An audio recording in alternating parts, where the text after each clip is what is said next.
We are in day 9 and we're breaking down the action for the quarterfinals. The first of the quarterfinals lined up. We are the tennis geeks, me, Purav Raja, and Somdev Devarman. Good to be here. We'll start with Badosa and Navarro. Let's go with the straight up with the women's quarterfinal. Badosa and Navarro.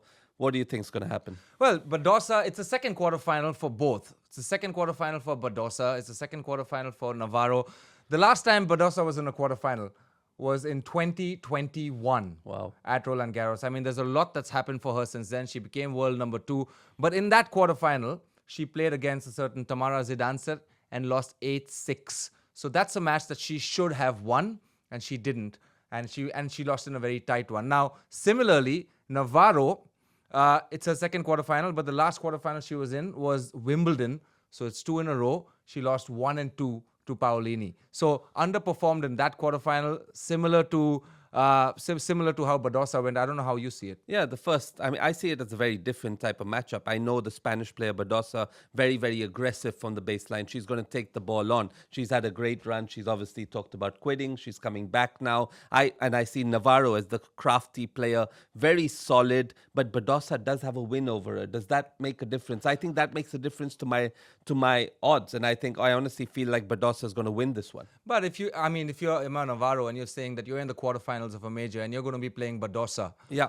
I mean, that's a matchup that I'll be pretty excited about if I was Emma Navarro. Now, the fact that this is going to be the first match on Arthur Ashe, under the hot conditions of New York, I think that will play a factor. Yeah, I think that favors Badosa maybe. Oh, I think that favors Navarro. and I have a bias over here simply because I know that Emma Navarro is a NCAA champ from the University of Virginia. And to be successful at that level, the one thing that she absolutely has is that grit. She has that grit, she has that fitness, she has that tenacity. Not to say that Badosa doesn't, right? But I think American conditions, I go with the American. Okay, I'm going Badosa in 3 sets just because the way she's playing, and I think the dream run continues. All right. The next quarterfinal, Zheng versus Sabalenka. Not only is this a rematch of the Aussie Open, but it's also a rematch of the quarterfinal at the US Open last year.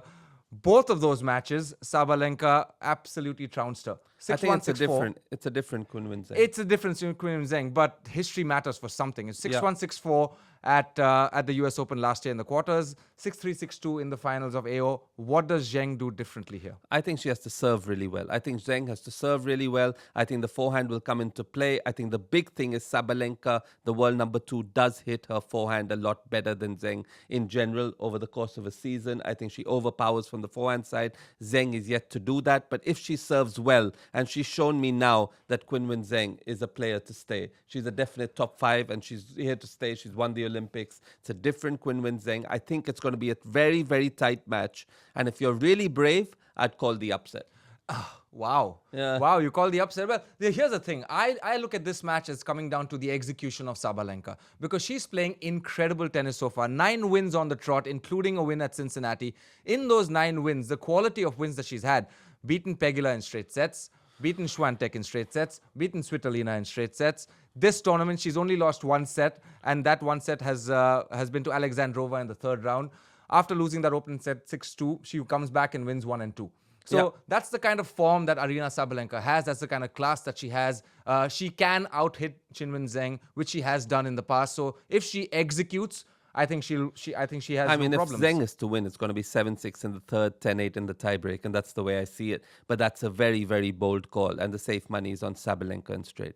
All right, and that's the 2 women's quarterfinals. Now moving to the men's quarterfinals, again in the bottom half. The first one we have to talk about, Fritz versus Zverev. Where do we begin? Yeah, but we begin at Wimbledon. We begin at Wimbledon this year. And, it's going to be Fritz winning in 5 sets. How much of a factor does that play? Now he's playing at home. I think Fritz definitely has a shot, but it's Zverev's slam to lose. And I say that given all his US Open history. Let's not forget Dominic the Thiem final. Yeah, so when Fritz beat Sasha Zverev at Wimbledon, 2 sets to love down. So it took a ridiculous effort, in my opinion, one of the best efforts from Taylor Fritz. It's probably good for him, good for the American, that it's going to be fresh in his memory. 4-6, 6-7, 6-4, 7-6 in the 4th, and then 6-3 in the 5th. So do we see a similar kind of match? Do we expect Sasha Zverev to kind of bring something different now? Zverev loves the hard courts. If it's a baseline festival, Zverev's going to win this one. But I think it's not going to be. And Fritz is going to make it a forehand and serve festival. If he makes it that's very different. And let's not forget the crowd and things. Exactly. The crowd, the fact that Sasha Zverev is not everybody's favorite person, especially in America. Also, it's a day match. It's a day match. I said this earlier. When Fritz was playing Casper Ruud, the fact that it was a day match helped Taylor Fritz because he wants heat on his serve. He wants heat on his ground strokes. He doesn't want to play extended rallies, opposite of Sasha Zverev. Yeah, I think for the betting man, it's not going to be a straight sets match. That's for sure. I think we can both agree. It's not going to be a straight sets match. It's probably going to be 5 sets. Zverev favorite.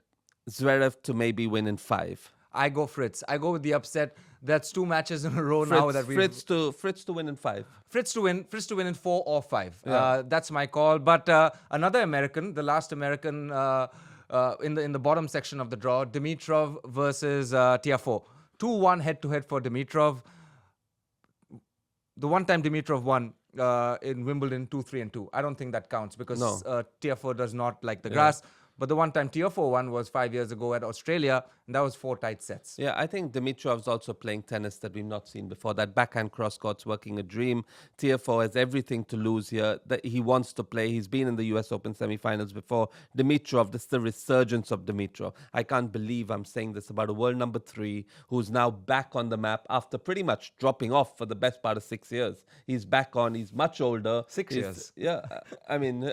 I mean, again, I see what you're saying. But he's dropped off to for the level of being 3 to be 50. 60. Yeah, I mean 30 to 60 in the world for 6 years, and then comes back and now is bordering the top 10 again. Probably his best chance to win the US Open is now. I mean, the tennis that he's playing is just crazy. I mean, and there's no big 3 left. There's no big 3 left. And remember, the 4 names that we've mentioned, both in the men and the women, one of them has to make the final. Is it going to be Dimitrov, Tiafoe, Fritz? I'm going Dimitrov here. You're going Dimitrov Yeah. here? Well, the thing for me is Dimitrov just won a 5-set grueling match against Rublev. And you know how many balls you have to hit against Andrei Rublev. He's 34 years old. Francis is 26. Francis has also had tough matches. He had an emotional match against Shelton. He's had another emotional match against Popyrin. And I remember when Francis lost in the semis, his interview was, I'm going to come back and win this thing. Yeah. And this has to be his best shot. This It absolutely has to be his It's best everybody's best shot. Nobody's had a chance for the last 20 years. It's been just, you know. But yeah, okay, so that being I think said... Dimitrov in 3. And Dimitrov in 3? Dimitrov whitewash, I'm saying. Yeah. Wow. I say it's going to be a super entertaining match. Again, the fact that the Americans are playing, I think is going to make it exciting for the crowd. I'm going Tiafoe. I'm going with the...